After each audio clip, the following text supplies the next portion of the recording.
My daughter stopped talking to me after her wedding, and I didn't understand why until my sister finally told me the truth. Sometimes the hardest part about losing someone isn't the distance.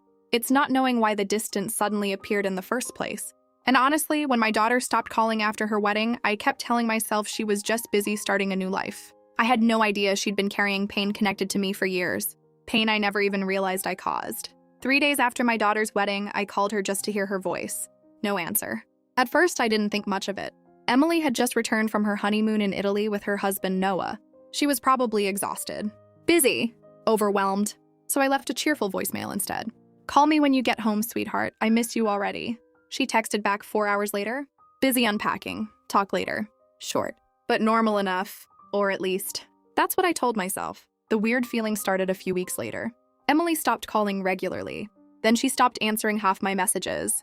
Then eventually, our conversation started feeling polite instead of close.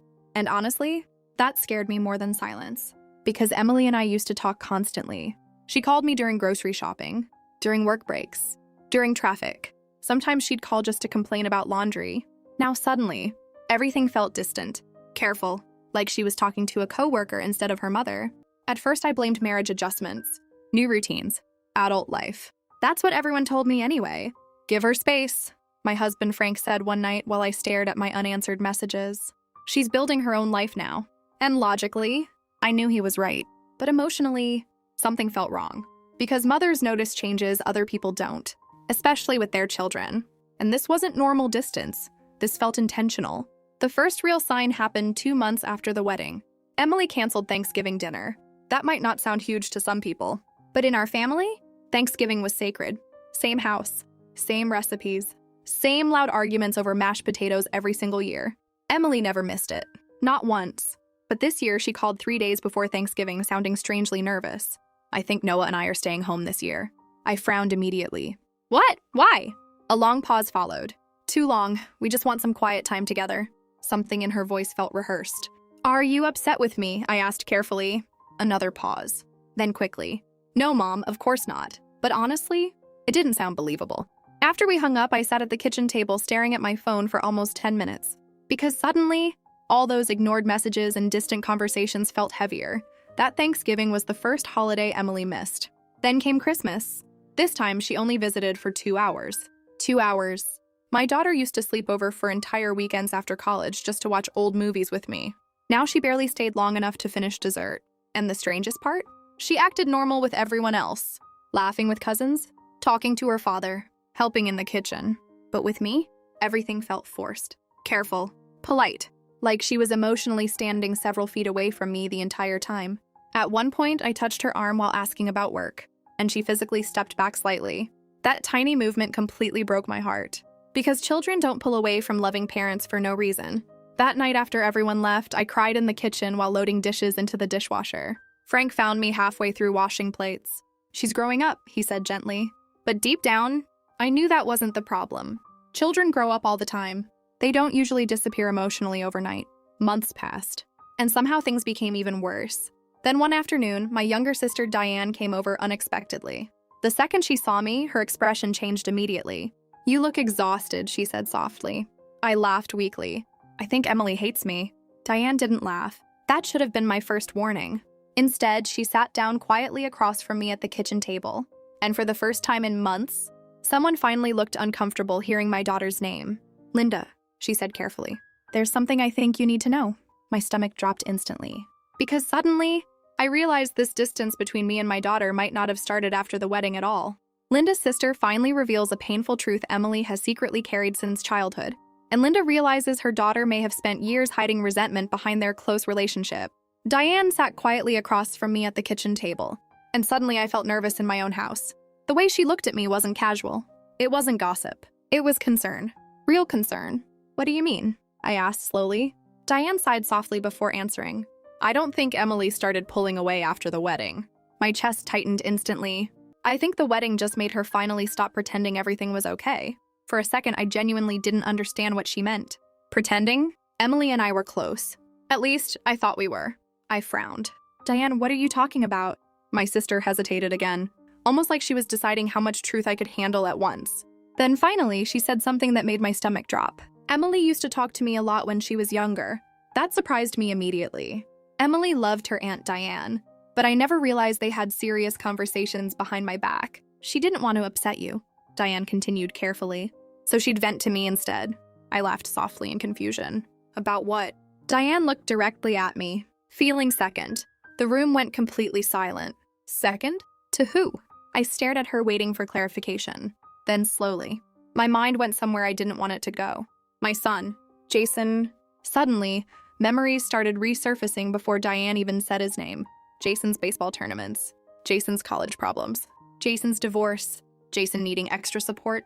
My chest tightened. No, I whispered immediately. She never said that. Diane's silence answered for her. And honestly, that silence hurt more than words. She always felt like you worried about Jason more, Diane admitted carefully. I shook my head immediately. That's ridiculous. Jason struggled more growing up. The second those words left my mouth, I realized how bad they sounded. Diane noticed too. Linda, she said softly. You still say it like that. I looked away instantly, because suddenly, I remembered things I hadn't thought about in years. Emily quietly getting good grades while all attention focused on Jason getting suspended. Emily cooking dinner while I spent evenings helping Jason after another disaster. Emily never asking for much. Emily always being the easy child. At the time, I thought that was a compliment. Now, I wasn't so sure anymore. She felt invisible sometimes, Diane admitted quietly. That sentence physically hurt to hear, because no loving mother wants to believe her child felt unseen inside her own home. She never said anything to me, I whispered. Diane smiled sadly. That's exactly the problem. I looked up slowly. She learned very young that Jason's problems always felt bigger. Tears immediately filled my eyes. Because suddenly, memories kept coming faster. Jason getting arrested at 19. The entire family collapsing around the situation. Me spending months emotionally consumed by fixing his life. And Emily. Emily was graduating college during that same period. I remembered missing one of her award ceremonies because Jason called crying from another city. At the time, I thought she understood. But now, I wondered if she ever truly forgave me for it. She was proud of you, Diane continued softly. She knew you loved her. I closed my eyes briefly. But? Diane hesitated. But she also felt like your love became quieter whenever Jason needed attention. That completely shattered me. Because honestly, part of me knew it was true. Not intentionally, never intentionally. But motherhood isn't only about intentions. Children remember how they felt. And suddenly, I started seeing our entire relationship differently. Emily never caused problems, never demanded attention, never asked for help loudly. So without realizing it, I gave more emotional energy to the child who did. Not because I loved one more, because one seemed to need me more urgently. But children don't measure love logically. They measure it emotionally. When did she tell you all this? I asked quietly. Diane looked uncomfortable again. A few weeks before the wedding. That hit me hard. She was having doubts, Diane admitted softly. My stomach dropped instantly. About Noah? Diane shook her head. About you being part of this new stage of her life? I physically felt my chest tighten. What does that mean? Diane looked heartbroken, answering. She said she spent most of her life trying to earn emotional space in this family. And after getting married, she finally realized she was tired. I started crying before I could stop myself. Because suddenly, all the distance made horrible sense. Emily wasn't punishing me. She was emotionally exhausted. And honestly, that realization hurt worse than anger ever could have. Then quietly, Diane said the sentence that completely broke me. She told me she doesn't know who she is outside of being the daughter who never needed anything. The room blurred through tears. Because I suddenly realized something terrifying. My daughter spent years becoming emotionally independent. Because somewhere deep down, she stopped believing she could rely on me fully. And I never even noticed. Linda finally confronts Emily about the painful truth. But Emily reveals one childhood memory her mother completely forgot that changed their relationship forever. I barely slept that night. Every memory Diane mentioned kept replaying in my head over and over again. Not dramatic memories, small ones, the dangerous kind. Because small moments repeated for years become a child's understanding of love. I kept thinking about Emily sitting quietly at family dinners while Jason dominated every conversation with another crisis. And the worst part? At the time, I genuinely believed I was doing my best as a mother. Maybe that's why this hurt so much. Because sometimes people don't realize they caused emotional damage until years later, when the other person finally gets tired enough to pull away. The next morning, I stared at Emily's contact for almost 20 minutes before finally calling her. To my surprise, she answered. Hi, Mom. Her voice sounded careful immediately. Polite, controlled. And honestly, that alone nearly made me cry, because my daughter used to sound relaxed around me. Can we meet? I asked softly. A long silence followed. Then finally, okay. We met at a small coffee shop halfway between our houses 2 days later. The second I saw Emily walk in, my chest tightened. She looked beautiful, confident, adult. But emotionally, she felt farther away from me than ever. She sat across from me politely. "How are you?" she asked. The question sounded formal, like small talk between strangers. And honestly, I hated that more than if she'd been angry. I took a slow breath. I talked to Diane. Emily froze instantly, not dramatically, just enough for a mother to notice. Her eyes lowered toward the table quietly. "I figured," she admitted. For a few seconds, neither of us spoke. Then finally, I whispered the question that had been destroying me for days. "Did you really feel invisible growing up?" Emily looked up at me slowly. And honestly, the sadness in her face broke my heart immediately. "Sometimes," she admitted quietly. I started crying almost instantly. "I loved you," Emily nodded softly. I know. That somehow hurt even more. Because this wasn't about whether she believed I loved her. It was about whether she felt emotionally seen by me. And suddenly, I realized those are not always the same thing. "I never meant to make you feel second," I whispered.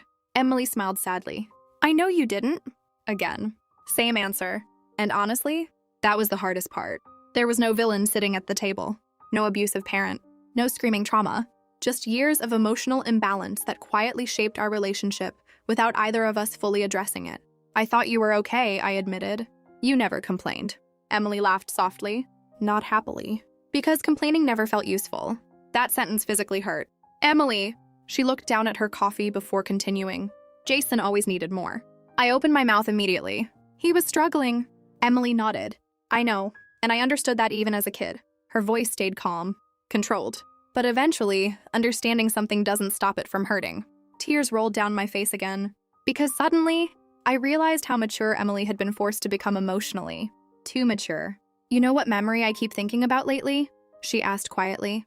I shook my head slowly. "My 16th birthday." I frowned immediately, trying to remember. Then suddenly, my stomach dropped. Jason had gotten arrested that same weekend for drunk driving. Everything after that became chaos. Phone calls, lawyers, family panic. And honestly, I barely remembered Emily's birthday at all. That realization made me feel sick instantly. Emily looked at me carefully. "You promised we'd spend the day together," she said softly. I closed my eyes immediately, because suddenly, I remembered canceling, not even calmly, rushed, distracted. "I'm sorry," I whispered. Emily nodded slowly. "I know you are now." Now. That word shattered me, because she was right. At 16, she didn't get an apology. She got silence. And then life moved on like her disappointment wasn't important enough to revisit. "I waited all day," Emily admitted quietly.